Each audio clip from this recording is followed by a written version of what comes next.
Thank you, Todd. Now for our local elected official of the year. This gentleman was elected to a city council in November of 2002. He was then appointed mayor by the city council in 2005. This gentleman moved to Costa Mesa in 1976 and has lived here most of his life. He attended junior high at Christ Lutheran on Victoria Street, graduated from Estancia High School, where he participated in wrestling and track and field. In 1993, this gentleman was hired by the Orange County Sheriff's Department and was assigned to the Men's Central Jail. During his term as mayor, his focus has been on getting back to the basics of good city government, focusing on fiscal responsibility, infrastructure repair, and public safety. That's all interesting, but you may know this gentleman more by what he says in the national spotlight.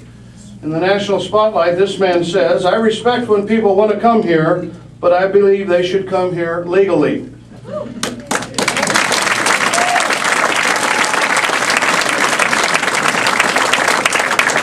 This gentleman said, "I want to make sure that if someone is involved in a major crime, gang-related, drug-related, weapons charges, whatever, that person is deported. And I think the American public expects that."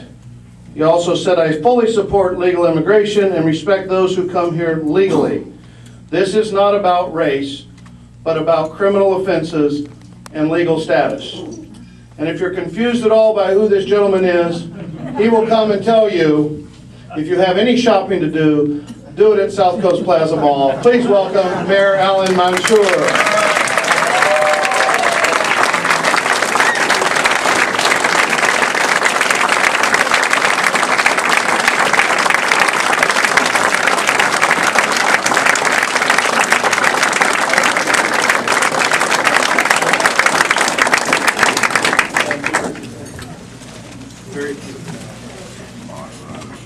Thank you. That's very nice of you to give this to me. I appreciate it. I'm just trying to do what I said I would do.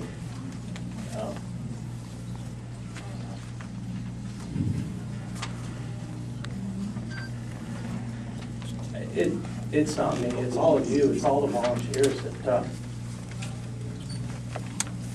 make this possible, and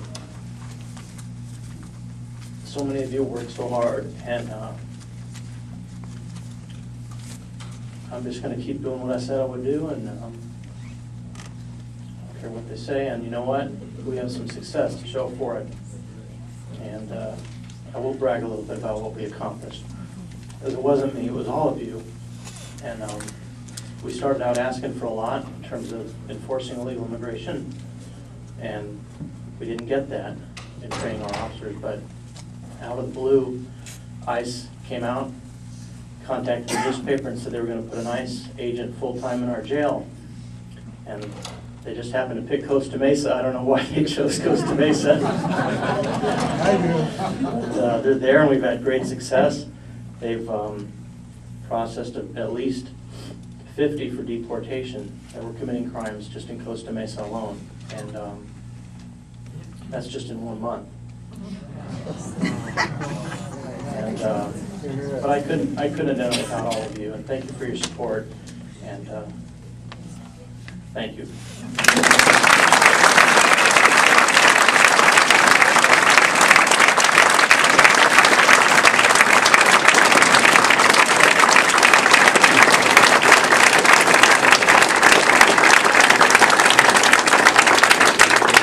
Let me just say a couple more words about Allan. This is a gentleman who not only is bold and courageous and right and carries the conservative banter, but he rolls up his sleeves, gets in the trenches. He was our deputy chair this year in the city of Costa Mesa. And I have to ask him again, Allan, how many precincts are in Costa Mesa? I think 68. 68 precincts, and they had more than 300 volunteers covering those 68 precincts.